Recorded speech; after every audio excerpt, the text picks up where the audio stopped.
Welcome back to The Lead. Continuing with politics now. It's not really a good time to be a Democrat. Republicans control the White House, the Senate, 33 governorships, and the vast majority of state legislatures. According to one analysis, the Democratic Party is at its weakest point at the state level since 1920. So who might lead the Democratic Party out of this wilderness? Well, Saturday, the Democratic National Committee will hold elections, and 8 candidates are vying to be the party's chair.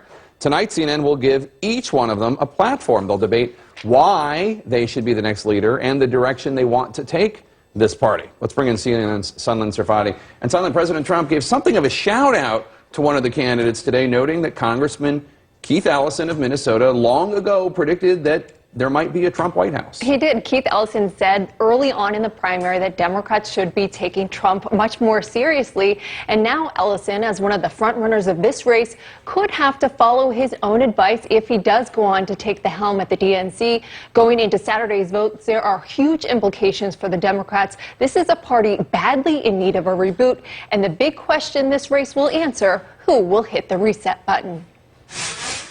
We've got to organize. Democrats are a party in search of direction and a new leader to help guide them. We got a fight ahead of us. We got to come together, and we will. Enter these 8 candidates battling it out to be the next chair of the Democratic National Committee. We need a DNC chairman who can inspire, who can make sure we talk to the entire big tent of our party, who can bring us together, who can invest in all of you. The outcome could offer a huge signal on where the Democratic Party goes from here. We win elections, and that is how we get the majority back.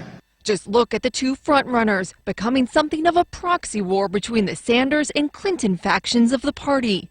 In one corner, Tom Perez, who served in both the Clinton and Obama administrations with the backing of the establishment Democrats like Joe Biden.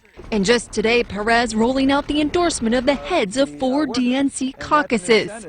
In the other corner, Keith Ellison, representing the more progressive wing of the party, backed by Senator Bernie Sanders. I think it's time to take a reassessment of the purpose of where the Democratic Party is and where it wants to go. And I think essentially what we need to do right now is to become a grassroots party, which is what Keith Ellison believes. Ellison's past ties to the Nation of Islam and his defense of its anti-Semitic leader, Louis Farrakhan, are resurfacing as he campaigns, though he publicly renounced them in 2006. Neither candidate has the race locked up, presenting an opportunity for other candidates like South Carolina Democratic Chairman Jamie Harrison and South Bend, Indiana Mayor Pete Buttigieg to tout their outsider status and potentially alter the race. I believe the DNC needs a fresh start too, and I believe that I can deliver that fresh start.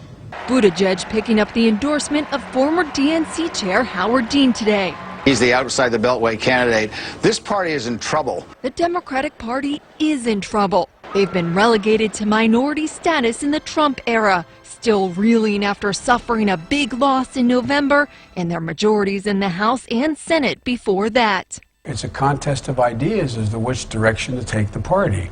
After every single loss, when the political party that loses, they go and they do a retrospective. What happened? Where did we make a mistake? What did we do wrong? The new leader of the DNC will be in charge of helping define the course correction. Our party's got some issues, and let us not for one moment shrink from the knowledge that there is no majority for Trumpism in America. As the party looks to make gains in 2018, You need a turnaround artist. and retake the White House in 2020.